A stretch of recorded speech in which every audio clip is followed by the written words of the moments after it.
जो पर्वत का आधार होता है ये चौड़ा होता है, पर इसका शिखर काफ़ी छोटा होता है। और हम ये भी कह सकते हैं कि इसके ऊपर चोटी जैसी संरचना होती है और पर्वत काफ़ी ऊंचे होते हैं। उसी के मुकाबले अगर हम देखें पठार, तो मैं आपको सीधी सरल भाषा में बताता हूँ कि अगर हम पर्वत की चोटी को काट दें, इसको समतल कर दें, तो उसी को पठार कहते हैं। ये पर्वत के मुकाबले छोटे होते हैं क्योंकि पर्वत ये चोटी से हमने काट दी और ऊपर ये समतल होते हैं। तो ये जैसे मेज होती है ना, ऊपर से समतल होती है, उसी प्रकार पठार होते हैं, ये ऊपर से समतल होते हैं। और पर्वत क्या है, ऊपर चोटी होती है। उसके बाद हम देखते हैं पहाड़। तो पहाड़ क्या है? पहाड़ पर्वत का ही लघु रूप है। हम ऐसा भी कह सकते हैं कि ये पर्वत बड़ा भाई है और पहाड़ छोटा भाई है। तो पर्वत से बड़े होते हैं और पहाड़ की ऊंचाई काफ़ी छोटी होती है। ये पर्वत का ही एक लघु रूप है।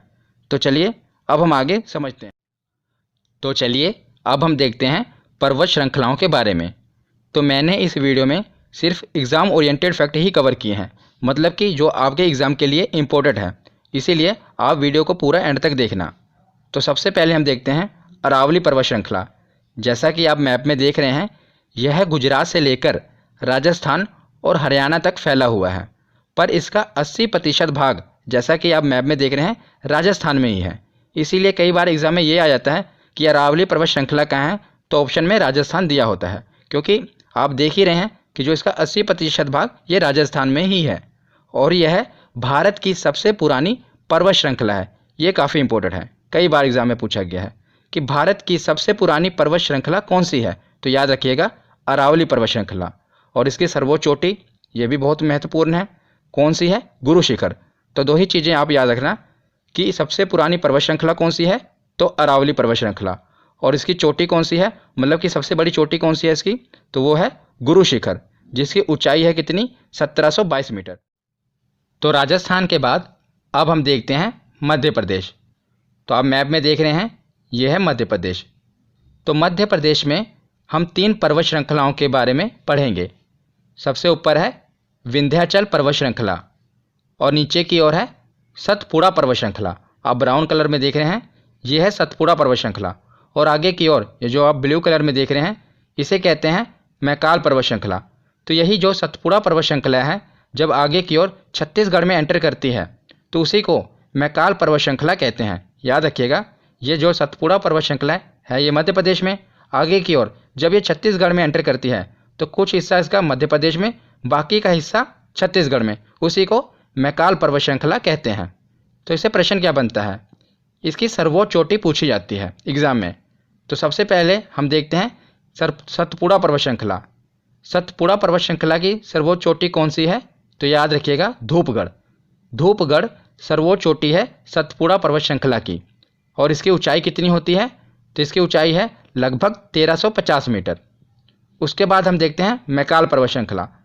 मैकाल पर्वत श्रृंखला की सर्वोच्च चोटी है अमरकंटक। वेरी इंपॉर्टेंट, कई बार एग्जाम में पूछी गई है। अमरकंटक किसकी सर्वोच्च चोटी है? तो वो है मैकाल पर्वत श्रृंखला की सर्वोच्च चोटी। और इसकी ऊंचाई है 1036 मीटर।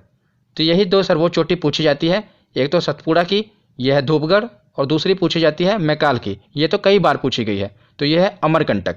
और याद रखिएगा, जो आप ये देख रहे हैं अमरकंटक, जो कि मैकाल पर्वत श्रृंखला की सर्वोच्च चोटी है, यहीं से निकलती है नर्मदा नदी। और सतपुड़ा पर्वत श्रृंखला से निकलती है ताप्ती नदी। तो एग्जाम में क्या प्रश्न बनता है कि नर्मदा और ताप्ती नदी के बीच कौन सी पर्वत श्रृंखला है? तो याद रखिएगा, आप देख ही रहे हैं इमेज में, ये कौन सी पर्वत श्रृंखला है? तो ये है सतपुड़ा पर्वत श्रृंखला। नर्मदा और ताप्ती नदी के बीच कौन सी पर्वत श्रृंखला है? तो वो है सतपुड़ा पर्वत श्रृंखला।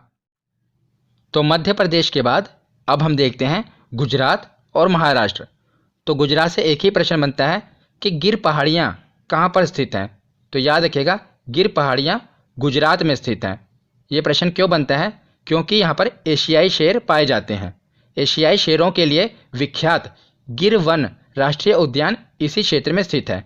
जो गिर वन राष्ट्रीय उद्यान है, वहाँ पर एशियाई शेर पाए जाते हैं और वो यही गिर पहाड़ियों में ही स्थित हैं। इसीलिए ये प्रश्न इंपॉर्टेंट है। उसके बाद हम देखते हैं अजंता पर्वत श्रेणी। तो जैसा कि आप मैप में देख रहे हैं, अजंता पर्वत श्रेणी ये कहाँ पर है? तो ये महाराष्ट्र में फैली हुई है। और यहीं पर अजंता और एलोरा की जो गुफाएं हैं वो पाई जाती हैं, जो कि यूनेस्को में शामिल है। इसीलिए ये प्रश्न भी इम्पोर्टेंट है। तो मध्य भारत और पश्चिमी भारत, ये हमने पढ़ लिया। अब हम आते हैं दक्षिण भारत की तरफ। तो दक्षिण भारत में दो घाट हैं, एक है पश्चिमी घाट जो कि भारत के पश्चिम में है, और एक है पूर्वी घाट जो कि भारत के पूर्व में है। जिस प्रकार उत्तर भारत में हिमालय पर्वत श्रृंखला है, उसी प्रकार पश्चिम में जो पश्चिमी घाट है वो भी पर्वत श्रृंखला है, जिसे पश्चिमी घाट कहते हैं, और जो पूर्वी घाट में पर्वत श्रृंखला है उसे पूर्वी घाट कहते हैं। और याद रखिएगा, पश्चिमी घाट को सह्याद्री पर्वत भी कहते हैं, ये एग्जाम में पूछा गया है। और पूर्वी घाट को महेंद्रगिरी पर्वत भी कहते हैं, ये इनके अन्य नाम हैं। पश्चिमी घाट को सह्याद्री पर्वत कहते हैं और पूर्वी घाट को महेंद्रगिरी पर्वत भी कहते हैं। और पूर्वी घाट और पश्चिमी घाट दोनों आकर जहाँ पर मिलते हैं उसे नीलगिरी पर्वत श्रेणी कहते हैं। ये जो पश्चिमी घाट है और ये है पूर्वी घाट, ये जहाँ पर आकर मिलते हैं दोनों एक जगह पर, उसे कहते हैं नीलगिरी पर्वत श्रेणी। ये एग्जाम में पूछा गया है, इसीलिए ध्यान से सुनिएगा। जहाँ पर पश्चिमी घाट और पूर्वी घाट आकर मिलते हैं उसे कहते हैं नीलगिरी पर्वत श्रेणी। और नीलगिरी पर्वत श्रेणी की सबसे ऊंची चोटी कौन सी है? तो वो है डोडा बेटा। कौन सी? डोडा बेटा, जिसकी ऊंचाई है 2637 मीटर। तो आपसे प्रश्न क्या बनेगा कि पूर्वी घाट और पश्चिमी घाट आकर मिलते हैं उसे क्या कहते हैं? उसे कहते हैं नीलगिरी पर्वत श्रेणी। और नीलगिरी पर्वत श्रेणी की सर्वोच्च चोटी कौन सी है? वो है डोडा बेटा। और डोडा बेटा दक्षिण भारत की दूसरी सबसे ऊंची चोटी है। याद रखिएगा, दक्षिण भारत की दूसरी सबसे ऊंची चोटी कौन सी है? तो वो है डोडा बेटा। तो पहली कौन सी है वो अब हम आगे देखते हैं। तो हमने नीलगिरी पर्वत श्रेणी देख ली। तो नीलगिरी पर्वत श्रेणी के नीचे है अन्नामलाई की पहाड़ियाँ, और अन्नामलाई पर्वत श्रेणी की सर्वोच्च चोटी है अन्नाईमुडी, जिसे अन्नामुदी भी कहते हैं, जो कि दक्षिण भारत की सर्वोच्च चोटी है। अब हमने देख लिया कि दक्षिण भारत की सर्वोच्च चोटी कौन सी है, वो है अन्नाईमुडी। अगर हम बात करें दूसरी सबसे ऊंची चोटी दक्षिण भारत की, वो है डोडा बेटा। तो अन्नामलाई पहाड़ियों के नीचे है इलायची की पहाड़ियाँ, जो कि लगभग पूरा जिसका एरिया केरल में ही है। थोड़ा सा इसका एरिया तमिलनाडु में जाता है, पर लगभग ये जो पहाड़ी है ये केरल में ही है। तो इलायची की पहाड़ियाँ मुख्यतः केरल में है, जो कि इलायची के लिए काफ़ी मशहूर है, इसीलिए इसे इलायची की पहाड़ियाँ कहते हैं। अब हम एक बार फिर से रिवीजन कर लेते हैं क्योंकि काफ़ी इंपॉर्टेंट है। तो दो घाट हैं, एक है पश्चिमी घाट, दूसरा है पूर्वी घाट। ये जहाँ पर आकर मिलते हैं उसे कहते हैं नीलगिरी पर्वत श्रेणी। और नीलगिरी पर्वत श्रेणी की सबसे ऊंची चोटी है डोडा बेटा, जो कि दक्षिण भारत की दूसरी सबसे बड़ी चोटी है। और उसी नीलगिरी पर्वत श्रेणी के नीचे है अन्नामलाई की पहाड़ियाँ, और अन्नामलाई की पहाड़ी की सर्वोच्च चोटी है अन्नाईमुडी, और अन्नाईमुडी दक्षिण भारत की सर्वोच्च चोटी है। और उसके नीचे है इलायची की पहाड़ियाँ, जो कि केरल में है। ये इलायची के लिए काफ़ी मशहूर है, इसीलिए इसे इलायची की पहाड़ियाँ कहते हैं। तो उसके बाद हमने दक्षिण भारत देख लिया। अब हम देखते हैं दक्षिण भारत के नीचे जो हमारे द्वीप हैं। तो एक तो है अंडमान निकोबार और दूसरा है लक्षद्वीप। ये दोनों द्वीप समूह हैं, इनकी सर्वोच्च चोटियाँ देख लेते हैं। तो अंडमान निकोबार द्वीप की सर्वोच्च चोटी है सैडल पीक। याद रखिएगा कौन सी? सैडल पीक, जिसकी ऊंचाई है लगभग 737 मीटर। ये नहीं हमसे पूछा जाएगा कि ऊंचाई कितनी है, हमसे यही पूछा जाएगा कि अंडमान निकोबार द्वीप समूह की सर्वोच्च चोटी कौन सी है, तो वो है सैडल पीक। तो अंडमान निकोबार द्वीप समूह के बाद हम देखते हैं लक्षद्वीप समूह। तो लक्षद्वीप समूह की सर्वोच्च चोटी कौन सी है? ये है नारचो। याद रखिएगा कौन सी है? नारचो। तो अंडमान निकोबार द्वीप समूह की सर्वोच्च ऊंची चोटी है सैडल पीक, और लक्षद्वीप समूह की सर्वोच्च चोटी है नारचो। तो हमने द्वीप समूह कवर कर लिया, दक्षिण भारत कवर कर लिया। अब हम आते हैं नॉर्थ ईस्ट की तरफ। ये हम अक्सर भूल जाते हैं नॉर्थ ईस्ट को, पर यहीं से प्रश्न बनते हैं। तो नॉर्थ ईस्ट में ये सर्वोच्च चोटियाँ नहीं पूछी जाएंगी, इसमें सीधा पहाड़ियाँ पूछी जाएंगी और पर्वत पूछे जाएंगे कि ये कहाँ पर हैं। तो सबसे पहले देखते हैं मेघालय। मेघालय में 3 पहाड़ियाँ हैं और तीनों काफ़ी इंपॉर्टेंट हैं, जिन्हें आप तीनों इकट्ठा याद रखिए। गारो, खासी, जयंतिया। गारो, खासी, जयंतिया, ये तीनों पहाड़ियाँ कहाँ पर हैं? ये है मेघालय में। कौन कौन सी? गारो, खासी, जयंतिया। गारो, खासी और जयंतिया। और मेघालय के बाद 2 पहाड़ियाँ, ये तो आप आसानी से याद रख लोगे, एक नागालैंड की और एक मिजोरम में। नागालैंड की जो पहाड़ियाँ हैं उसे नागा पहाड़ियाँ कहते हैं, ये तो सीधा नाम से क्लियर है। नागालैंड में है नागा पहाड़ियाँ, मिजोरम में है मिजो पहाड़ियाँ, ये तो दोनों नाम से क्लियर है। ज़्यादा पूछा जाता है मेघालय के बारे में। तो मेघालय में है गारो, खासी और जयंतिया। और उसके साथ हम देखते हैं अरुणाचल प्रदेश। अरुणाचल प्रदेश में 2 हैं पहाड़ियाँ, एक है डाफला और दूसरी है मिशमी। डाफला, मिशमी, ये दोनों हैं अरुणाचल प्रदेश में। मेघालय में गारो, खासी, जयंतिया, और अरुणाचल प्रदेश में डाफला और मिशमी। तो यहाँ पर हमारी थ्योरी कंप्लीट होती है। अब हम देखते हैं प्रीवियस ईयर क्वेश्चन कि हम क्वेश्चन कितने कर पाते हैं। तो अब हम प्रीवियस ईयर क्वेश्चन देखते हैं कि हम कितने क्वेश्चन ठीक कर पाते हैं। तो सबसे पहला प्रश्न है कि किस हिमालय चोटी को सागरमाथा कहते हैं। तो जो इससे पिछली वीडियो थी उसमें मैंने आपको पूरा हिमालय पढ़ाया था ना, उसका ये प्रश्न है कि किस हिमालय चोटी को सागरमाथा कहते हैं। तो याद रखिएगा, माउंट एवरेस्ट को सागरमाथा कहते हैं, जो कि हिमालय की सर्वोच्च चोटी है। तो जो हिमालय की सर्वोच्च चोटी है उसे भारत में माउंट एवरेस्ट कहते हैं, नेपाल में उसी को सागरमाथा कहा जाता है और चीन में चोमोलुंगमा कहा जाता है। तो अगला प्रश्न देखते हैं कि निम्नलिखित में से सबसे प्राचीन पर्वत श्रेणी कौन सी है। तो देख ही रहे हैं आप कितनी बार ये एग्जाम में आ चुका है और बहुत ही इंपॉर्टेंट है। मैंने शुरू में ही आपको बताया था कि सबसे प्राचीन पर्वत श्रेणी कौन सी है, तो वो है अरावली पर्वत श्रेणी, जो कि कहाँ पर है, तो राजस्थान में है इसका 80% भाग। अगला प्रश्न है कि अरावली पर्वत का सर्वोच्च शिखर क्या कहलाता है। तो क्या कहलाता है अरावली पर्वत श्रृंखला का सर्वोच्च शिखर, तो वो कहलाता है गुरु शिखर, याद रखिएगा। तो 3 प्रश्न हमने देख लिए।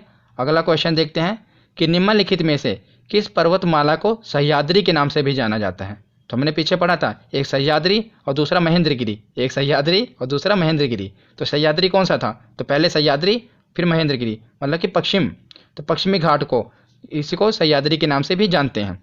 अगला प्रश्न है कि पूर्वी घाट और पश्चिमी घाट पर्वत श्रेणियों का सम्मिलन स्थल है। तो जहाँ पर पूर्वी घाट और पश्चिमी घाट आकर मिलते हैं उसे हम क्या कहते हैं, तो उसको कहते हैं नीलगिरी पहाड़ी, यानी कि नीलगिरी पर्वत श्रृंखला, जहाँ पर पूर्वी घाट और पश्चिमी घाट आकर मिलते हैं।